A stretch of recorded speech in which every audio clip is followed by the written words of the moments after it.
Bienvenidas y bienvenidos a este video podcast Somos Más que una cara bonita. Y un cuerpo perfecto. Soy Scarlett Cárdenas, periodista. Yo soy Javier Villalón, cirujano plástico y reconstructivo. Y hoy tenemos un invitado muy especial, Óscar Álvarez. Oscarito, bienvenido, ¿cómo estás? Hola, muy bien, muchísimas gracias por invitarme, gracias por darme este espacio en su lindo podcast.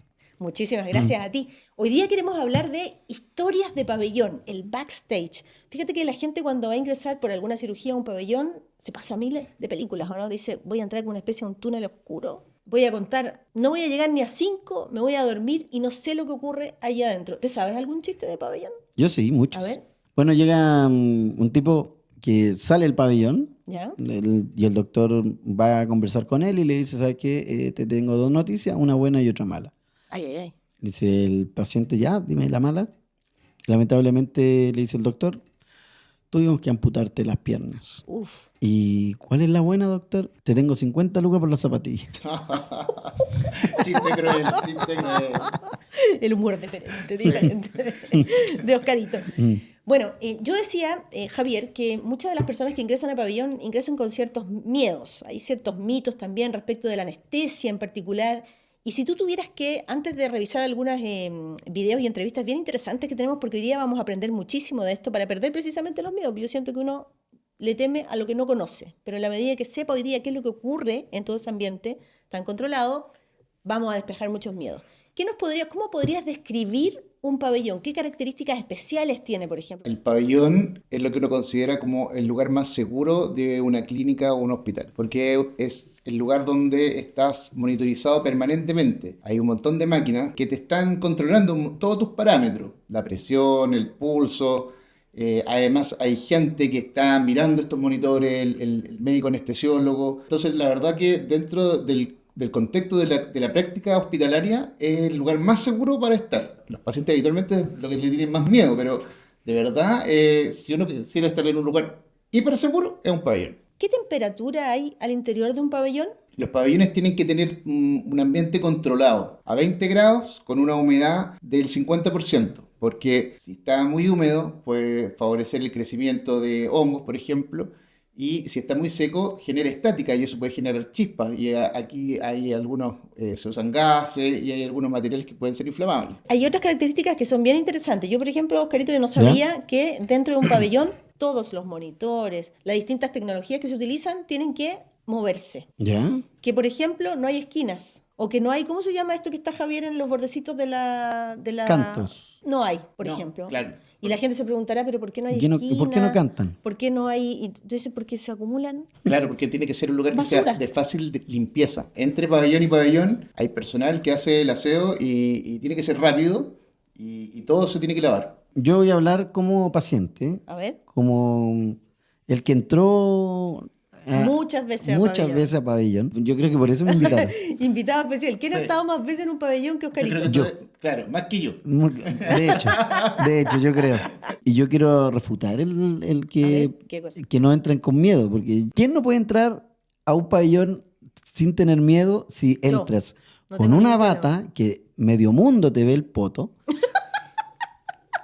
Más ¿Ya? encima Ya. hace mucho frío y ponte tú, cuando yo me operé la última vez que fue de cálculos biliares, Cuando te pusiste de pechuga. y además ¿Ya? sí, la copa era muy grande, ¿Ya? yo me morí de frío y me tuvieron que colocar una manta y me tuvieron que colocar un tubo debajo de la manta para que me tirara aire caliente. ¿Ya? Entonces, ¿quién no va a entrar con miedo así? Si... No, te juro que yo no entro con miedo al pabellón, todo lo contrario, entro con toda la confianza. Claro, porque del tú vayas a mundo. grabar, po. Yo Pero, No, no, Yo no. tampoco pues, entro con miedo. me refiero como paciente. mira, De hecho, sería... yo les digo a los pacientes, si me ven a mí asustado, ahí hay que tener miedo. Pero Claro. como si uno ya está así como ya... Cuenta hasta 10 para atrás. 9...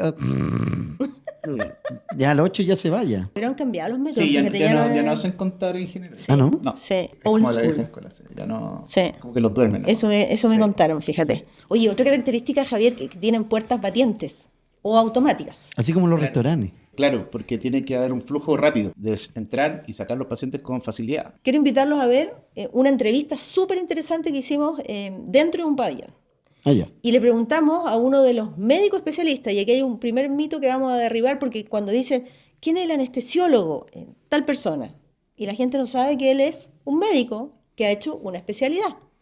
Bueno, Juan Pablo Andrade, le queremos agradecer la gentileza, tuvo toda la paciencia del mundo para invitarnos a entrar a un pabellón y a conocer las cosas que allí ocurren. Despejemos mitos y miedos y escuchemos entonces, y además le damos las gracias a la Clínica Santiago Medical que nos abrió las puertas para que ustedes sepan mucho más de lo que ocurre dentro del pabellón. Pongan mucha atención.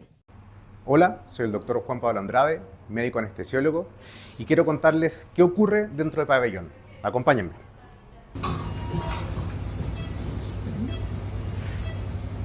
En este momento nuestra paciente ya está anestesiada, pero en el momento que entramos le pusimos los monitores multiparámetros para mantener control sobre sus signos vitales durante toda la cirugía, que es lo que tenemos acá. En este caso, que es este tipo de cirugía, amerita hacerlo con anestesia general, por lo tanto generamos la inducción de la anestesia. Le tuvimos que proteger la vía aérea en este caso, que para todas las anestesias generales nosotros tenemos que de alguna forma resguardar que los pacientes puedan respirar de forma controlada, de forma segura, y en ese caso la gran mayoría de las veces ocupamos un dispositivo que es el tubo endotraqueal, que lo instalamos cuando los pacientes están completamente dormidos, por lo tanto no se dan cuenta, y es lo que lo mantiene conectado al ventilador mecánico, que es lo que tenemos acá, que es la máquina de anestesia, que por un lado tenemos el monitor, tenemos la máquina con el ventilador mecánico y tenemos en este caso un gas que es el que mantiene constantemente dormido al paciente bajo la anestesia general, que en este caso es sevoflurano.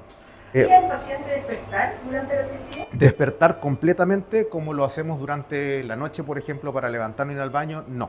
Otra cosa distinta es que los pacientes, dado que esto es una combinación de medicamentos para mantenerlos inconscientes y que no sientan dolor y que no se muevan, puedan tener recuerdos de ciertos estímulos que puedan sentir durante la cirugía, más que nada estímulos auditivos.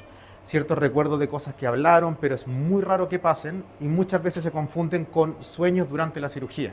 Entonces no está tan claro que efectivamente eso sea un recuerdo real o es algo que soñaron durante el proceso de la anestesia. Pero el despertar completamente como uno lo pensaría durante un sueño normal, eso no pasa. La mayoría de las personas le tienen miedo a la anestesia, ¿por qué? La anestesia se ha hecho cada vez más segura. Tenemos que pensar que también la anestesia tiene una antigüedad de aproximadamente 100 a 110 años. Es algo relativamente nuevo dentro de todo lo que es la medicina. Y por lo tanto ha ido evolucionando rápidamente a través de nuevos medicamentos, nuevas tecnologías, y eso ha hecho que la anestesia sea cada vez más segura. Independiente de eso, igual es un procedimiento médico que está a cargo de un especialista, que en este caso son los anestesiólogos, para poder hacer una cirugía y por lo tanto requiere darle la importancia que merece, dado que es un procedimiento que no está exento de riesgo. Aún así, eso hace que uno tenga que tenerle respeto a la anestesia, pero no por eso miedo. Un símil de eso sería que uno tiene que tener respeto a volar, pero no por eso voy a tenerle miedo a volar en los aviones, porque tienen muchos mecanismos de seguridad. El miedo que ha tenido la gente en general ha sido porque antiguamente, hace quizás 40, 50 años atrás, tiene la historia de algún antecedente, algún familiar que tuvo una complicación con la anestesia y por lo tanto tuvo un mal desenlace. Pero eso obviamente son historias que cuando uno ve la evidencia actual es un procedimiento que es altamente seguro si es que está hecho en un lugar adecuado por un profesional adecuado. ¿Cuál es el efecto de la anestesia en un paciente? Si uno lo mira de forma puntual es evitar que el paciente sienta dolor durante un procedimiento. Es un marco bien general. Ahora, de eso se deriva lo que son las anestesias que son locales, como por ejemplo dormir una zona de la piel, o anestesias regionales, que dormir por ejemplo un brazo, dormir de la cintura hacia abajo, como ocurre en ciertas cirugías, que se llaman anestesias regionales. Y el otro caso sería la anestesia general, que es una combinación de medicamentos que lo que finalmente hacen es, lo principal, que es evitar que el paciente sienta dolor, y aparte tiene otras dos grandes características, que es que el paciente esté inconsciente, que no recuerde, no genere recuerdos, dos, que esté inmóvil, y una tercera arista que no está dentro de los grandes pilares, pero sí es de suma importancia que el cuerpo, entre comillas, no note que le está siendo sometido a una cirugía. Que eso es que básicamente todos los parámetros de los signos vitales se mantengan estables durante el procedimiento quirúrgico. Ya, terminó tu cirugía. Ya, pero todo bien. Va a estar un poco mareado todavía por el efecto de la anestesia, pero tampoco va a ir pasando, ¿ya? Estamos sacando los monitores y vamos a pasar a tu cama para la recuperación. ¿Ya? Súper.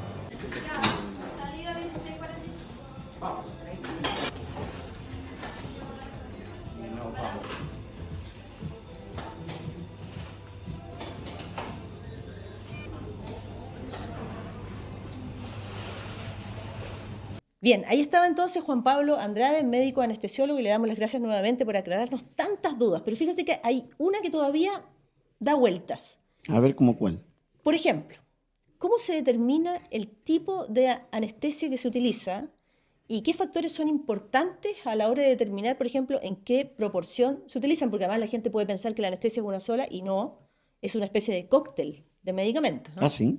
Primero está también el deseo de los pacientes. Hay pacientes que prefieren estar despiertos y otros de entrada te dicen, yo quiero estar dormido. Entonces, eso es una consideración. Va a depender del tipo de cirugía, de la zona donde se va a operar. No es lo mismo operar algo que está, por ejemplo, en una pierna que operar algo que está en el tórax, por ejemplo. Entonces, son distintos tipos de anestesia porque tú puedes usar anestesias regionales, que son las anestesias que van a dormir o anestesiar una sola parte del cuerpo y no necesitas dormirte entero, no necesariamente.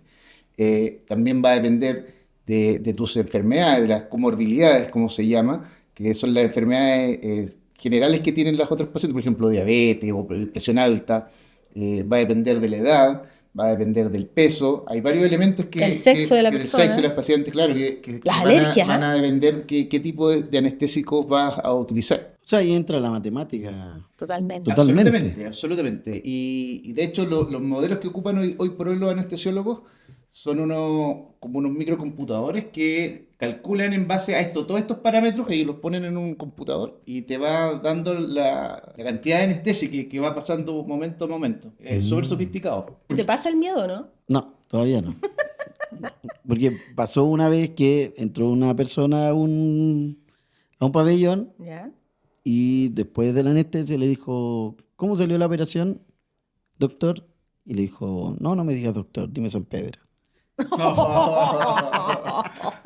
Te pasaste. Bueno, hay otras cosas que yo quiero compartir porque he aprendido en el último tiempo, ingresando a pabellón. ¿Ya? Me interesó muchísimo el trabajo de la arsenalera o instrumentista, como bien le dicen. Porque es bien interesante, porque te has fijado, Javier, que de repente nos sorprende algún titular en algún diario y dice, encontraron una tijera en el estómago, Claro. gasa en el estómago. Y uno dice, pero ¿cómo se puede producir aquello? Yo creo que el ambiente más propicio para que estas cosas ocurran son precisamente la urgencia, cuando todo se hace a contrarreloj. Y por Claro. lo tanto la arsenalera ingresa con una mesa que está absolutamente determinada por el tipo de cirugía que va a enfrentar, porque de acuerdo a ello tiene el instrumental que necesita Claro. y que el cirujano va a ocupar o utilizar. Pero además lo tiene todo medido exactamente. Un ejemplo cualquiera, 10 tijeras, 10 gasas, por dar un ejemplo Claro. cualquiera. Y eso se cuenta antes de la cirugía y después de la cirugía. Yo no tenía idea. ¿Y sabes quién me contó esta historia? ¿No? Eliana Fredes. Pongan mucha atención a estos tips. ¿Cómo funciona este asunto del instrumental médico? ¿Y por qué sería posible que eventualmente quedase una tijera en el estómago de alguien? ¿Cómo se resuelve ese gran problema? ¿De qué manera enfrentan esa situación? Javier, tú lo sabes muy bien. Escucha lo siguiente. Hola, soy Eliana Fredes y les voy a hablar sobre el lavado quirúrgico que debo hacer antes de comenzar la cirugía. Por lo general, el primer lavado 5 o 6 minutos. Uso clorhexidina, en este caso jabonosa, que es un jabón líquido. Comienzo con las uñas, tratando de hacer bastante espuma, y es importante porque tiene que estar todo estéril. El primer paso que debo hacer para poder tomar todo el instrumental. Y los guantes después, con todo técnica estéril, debo ponerlos. ¿Y este es el mismo proceso que utiliza el cirujano? Es el mismo. Las manos sin ninguna herida. Y todo tiene que escurrir por los codos. Esto. Ahí cae las gotas, todo. Y ahí yo entro a pabellón con mis manos completamente limpias.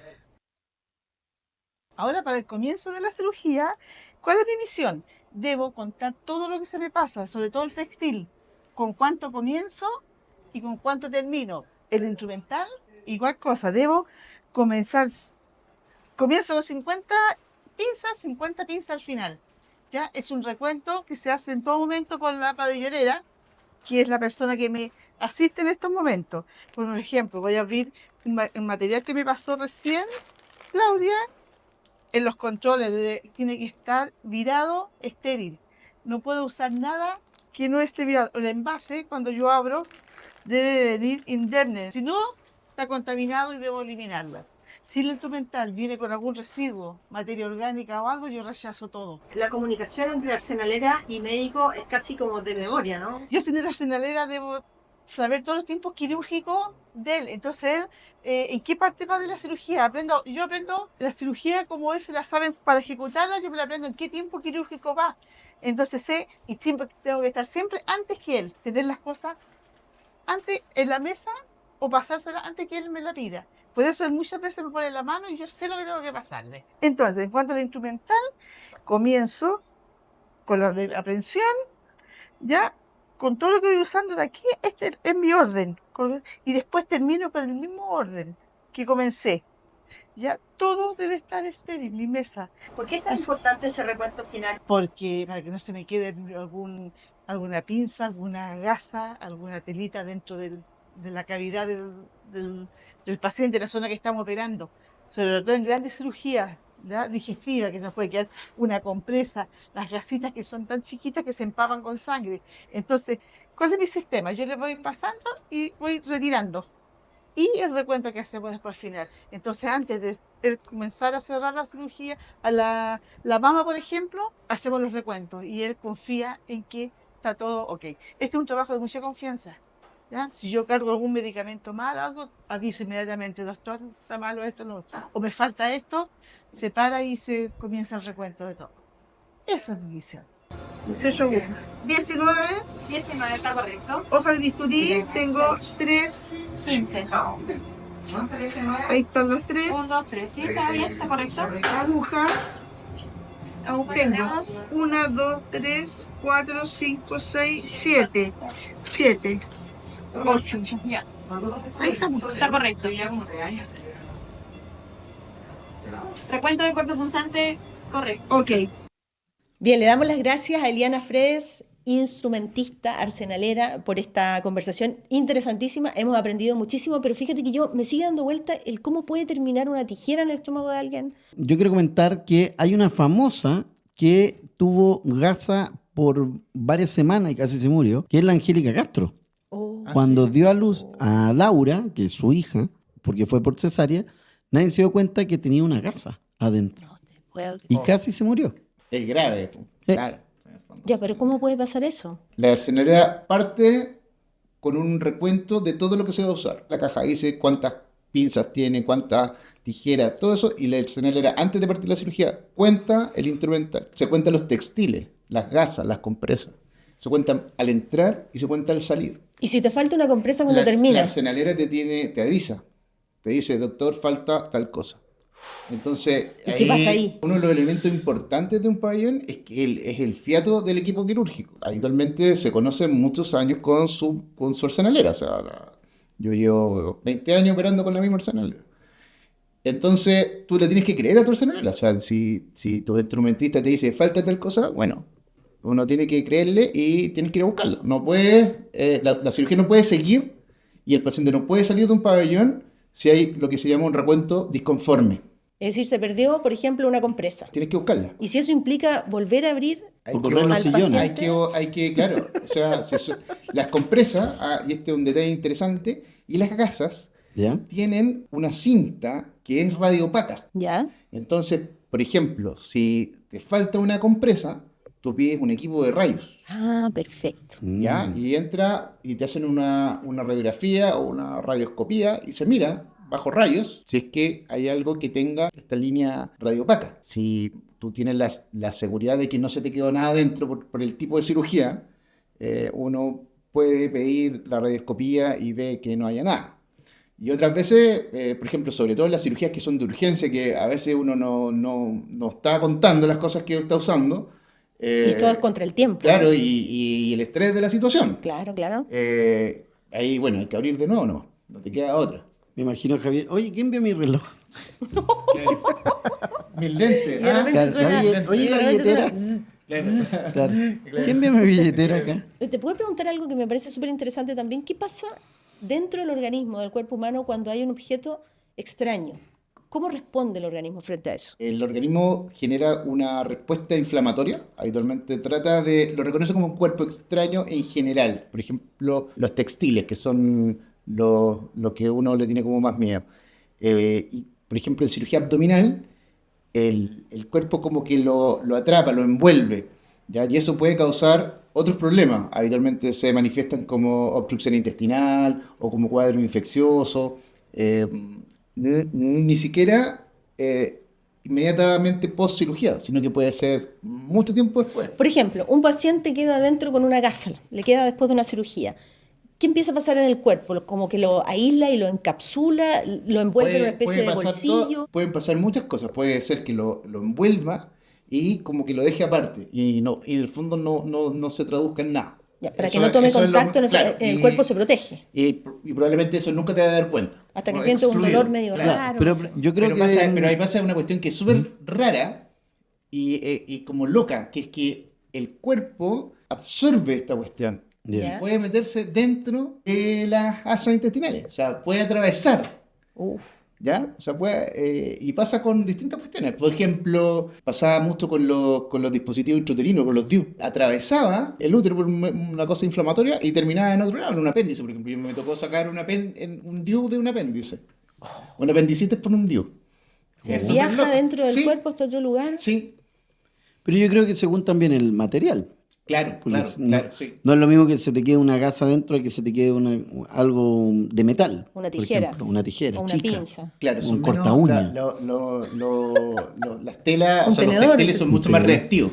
Las cosas metálicas muchas veces los pacientes se las ven cuando se van a hacer una radiografía, por ejemplo, una aguja. Claro. ¿Cómo es el cuerpo cuando te detecta el cuerpo detecta una aguja? Se ¿Puede detecta por los viajar a algún exámenes. lugar? ¿Puede perforar algún Sí, órgano? claro, sí. Pero habitualmente la aguja se veían cuando los pacientes se iban a tomar una radiografía por otra cosa.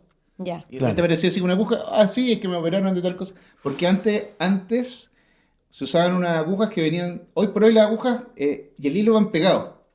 Entonces cuando se hace el recuento, ya, la arsenalera, uno sabe la cantidad de suturas están asociadas a una cantidad de... De hilo. Antes no, las agujas venían separadas de los hilos y uno montaba el hilo en la aguja, le llamábamos viudas. Entonces uno montaba la viuda y ahí se te podía perder lo de una aguja sin problema. Sobre todo en la urgencia, si la urgencia era donde queda así la En ese escoba tiempo con- no tenían overlock. Claro, A mano nomás. sí. No, pero el tema de los recuentos es súper importante y la relación que uno tiene con su arsenalera, la gran mayoría de los cirujanos... Casi que en tienen lengua de la- señas, ¿no? Ustedes les tiran la mano y ella sabe en qué momento de la cirugía... O- O qué sea, hay instrumento- O tú hay vas una pidiendo. comunicación. Las dos cosas. Cuando tu arsenalera te conoce, estira la mano y te pasa lo que tú necesitas. Porque sabe qué momento de la cirugía están O sea, de hecho, enfrentando. a veces entonces- uno se ríe porque le dice o sea, páseme, no me pase lo que le estoy pidiendo, páseme lo que necesito. O sea, porque Ah, mira. ella sabe lo que voy a ocupar y a veces le digo tal cuestión y me pone otra cosa en la mano, pero en realidad eso es lo que yo necesitaba, no lo que yo le pedí. Se sabe la cirugía. De memoria, claro. Los pacientes tienen que tener claro que hay un montón de protocolos que se siguen en los lugares que están acreditados, con médicos acreditados, para evitar de que ocurran las cosas malas. Tú viste que se siguen un montón de reglas, Sí, o sea, y que se cumplen a rajatabla. La seguridad es como lo primero en cirugía. Y yo siempre le digo a los pacientes que uno está para operarlos, pero también está para cuidarlos. Entonces uno también tiene que cuidar a sus pacientes. Y eso es súper importante cuando uno establece la relación como médico con su paciente. Y si alguien está preparado para enfrentar emergencia, urgencia y situaciones sorpresivas, es un cirujano. De verdad que hay que tener el estómago duro, ¿eh? Claro. De verdad que sí. Pero invíteme un día. Yo ¿Qué quieres que te quiero ver. operemos? No, pero Que yo le quiero ponga ver. pechuga. Yo creo- Pensé no, que que yo querías estoy bien. caluga. Yo ya estoy bien. Ah, ¿quieres caluga? Los calugas. Sí, yo creo calugas. ¿Sí? Sí. Pelayo. Pelayo, sí, claro. Obvio. Pero te van a dejar a popín pelado. Pero si yo voy a ver, O ¿por qué me tienen que...? o cintura de avispa. Uy, no estaría malo, ¿eh? Oscarito, un millón de gracias por venir. No, gracias a ustedes por Gracias. invitarme. Muchísimas gracias por la risa y por todo. Bien, entonces nos despedimos. Recuerden que vamos a seguir hablando de muchísimas cosas muy interesantes. Vamos a seguir aprendiendo muchísimo también. Oscarito, otra vez un abrazo a ustedes por seguirnos. Recuérdenos, estamos en la web de Javi, ¿verdad? Estamos en YouTube y ya vienen cosas mucho más interesantes. Nos despedimos. Somos más que una cara bonita. Y un cuerpo perfecto. Hasta pronto. Chao.